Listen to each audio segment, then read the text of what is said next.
जैसा कि आप हज़रात को मालूम है कि आज की ग़ज़व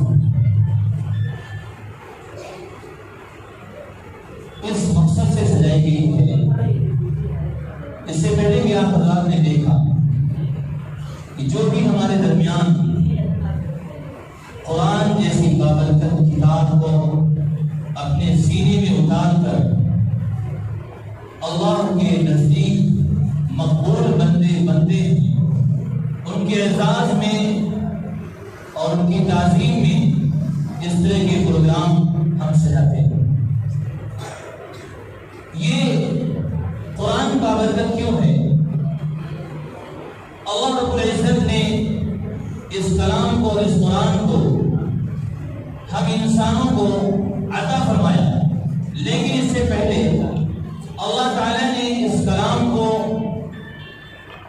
आसमानों के सामने पेश किया, जमीनों के सामने पेश किया, पहाड़ों के सामने पेश किया, लेकिन सब इससे घबरा गए। इस अमानत को उठाने से कांपने लगे और सबने हाथ खड़े कर दिए कि अरे अल्लाह, हमारे अंदर ये ताकत नहीं है, हमारे अंदर ये सकत नहीं है कि हम इस कुरान को अपने सीने में उतार सकें या इसको उठा सकें। लेकिन इंसान अजीम शख्सियत है और अल्लाह रब्बुल इज़्ज़त ने इंसान को मकाम अता फरमाया और अपनी इस नेमत को हमें उठाने के लिए चुना। इसीलिए ये बारे गिरा है, अल्लाह ताला ने इसके लिए हमें चुना है। तो जो भी हमें से जो भी इस कुरान को हिफ्ज़ करते हैं, जो याद करते हैं, उनके एजाज़ में इस तरह की नशिस्तें सजाई जाती हैं, क्योंकि अल्लाह रब्बुल इज़्ज़त, अल्लाह के रसूल सल्लल्लाहु अलैहि वसल्लम ने फरमा दिया है ये बड़ी बाबरकत किताब है। और अल्लाह रब्बुल इज़्ज़त ने भी फरमाया इन्ना नहनु नज़्ज़लना ज़िक्र व इन्ना लहु लहाफ़िज़ून, कि ये कुरान, ये किताब हमने नाज़िल की है और हम ही इसकी हिफाज़त करेंगे। तो ये अल्लाह के सिपाही हैं जो तैयार हो रहे हैं अल्लाह की किताब की और उसके कलाम की हिफाज़त के लिए। तो मैं आप तमाम का इस्तक़बाल करता हूँ और आज के इस प्रोग्राम और इस मजलिस की आगाज़ के लिए मैं अज़ीज़न मुसाफ़ सल्लल्लाहु को दावत देता हूँ, वो आए और तिलावत कलामुल्लाह से इस बाबरकत मजलिस का आगाज़ करें।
ويل يومئذ للمكذبين كلوا وتمتعوا قليلا إنكم مجرمون ويل يومئذ للمكذبين وإذا قيل لهم اركعوا لا يركعون ويل يومئذ للمكذبين فبأي حديث بعده يؤمنون بسم الله الرحمن الرحيم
كلمة عن مواضعها أو ترتيب أو تنسيق أو زيادة أو نقصان أو تكميل على غير ما أنزلته عليه أو غير أو شك أو سهو أو سوء إلحاد أو تعليل عند تلاوة القرآن أو كسر أو سرعة أو زيغ لسان أو وقف بغير وقوف أو إدغام بغير مدغم أو إظهار بغير بيان أو مد أو تشديد أو همزة أو جزم أو إعراب بغير ما كتبه أو قلة رغبة ورهبة عند آيات الرحمة وآيات العذاب فاغفر لنا ربنا واكتبنا مع الشاهدين اللهم نور قلوبنا بالقرآن وثبت أخلاقنا بالقرآن ونجنا من النار بالقرآن وأدخلنا في الجنة بالقرآن اللهم اجعل القرآن لنا في الدنيا قرينا وفي القبر مونسا وعلى الصراط نورا وفي الجنة رفيقا ومن النار سترا وحجابا ومن الخيرات كلها دليلا فاكتبنا على التمام وارزقنا أداء بالقلب واللسان وحب الخير والسعادة والبشارة من الإيمان وصلى الله تعالى على خير خلقه محمد وأظهر لطفه ونور عرشه سيدنا محمد وآله وأصحابه أجمعين وسلم تسليما كثيرا كثيرا.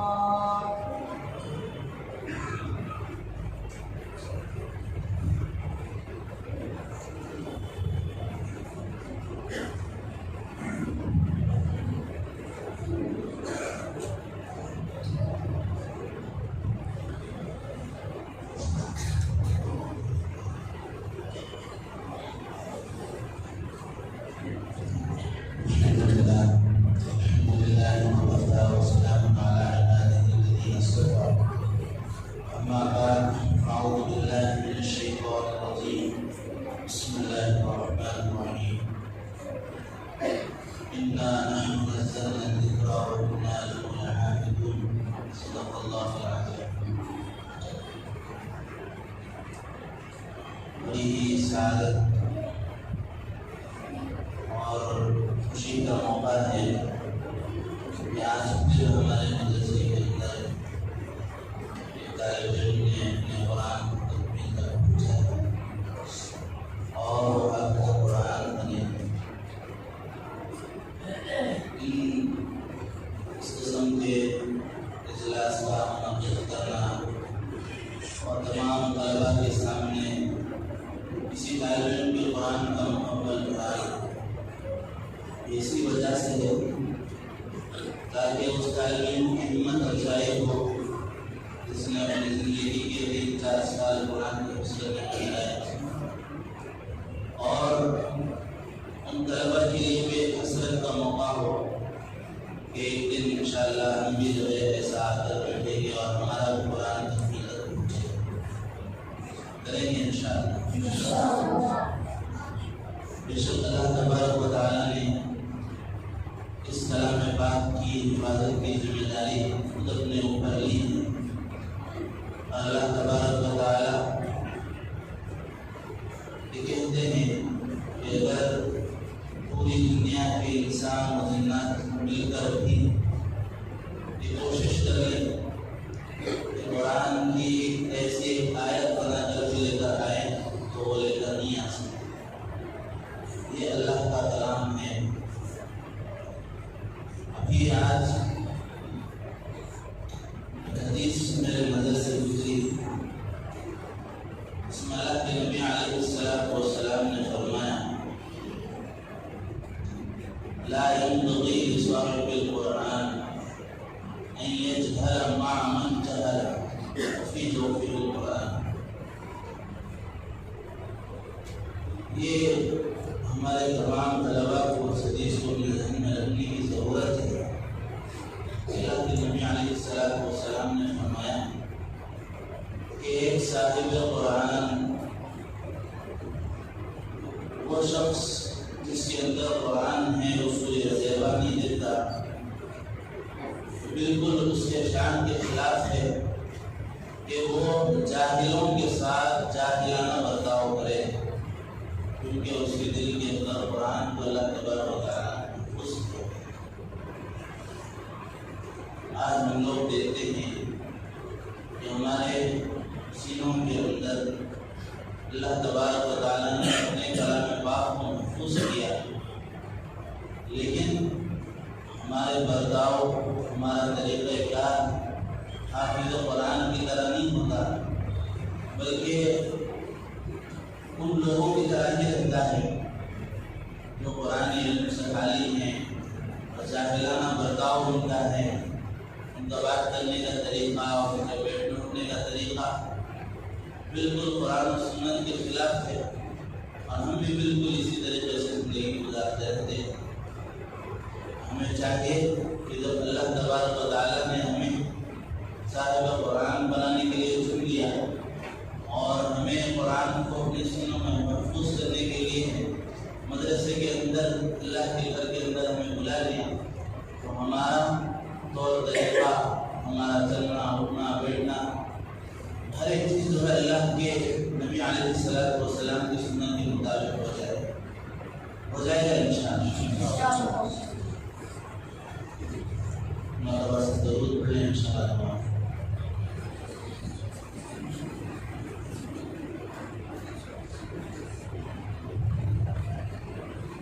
اللهم صل على سيدنا شفيعنا حبيبنا مولانا محمد وبارك وسلم. ربنا آتنا في الدنيا حسنة وفي الآخرة حسنة وقنا عذاب النار. ظلمنا أنفسنا وإن لم تغفر لنا وترحمنا لنكونن من الخاسرين.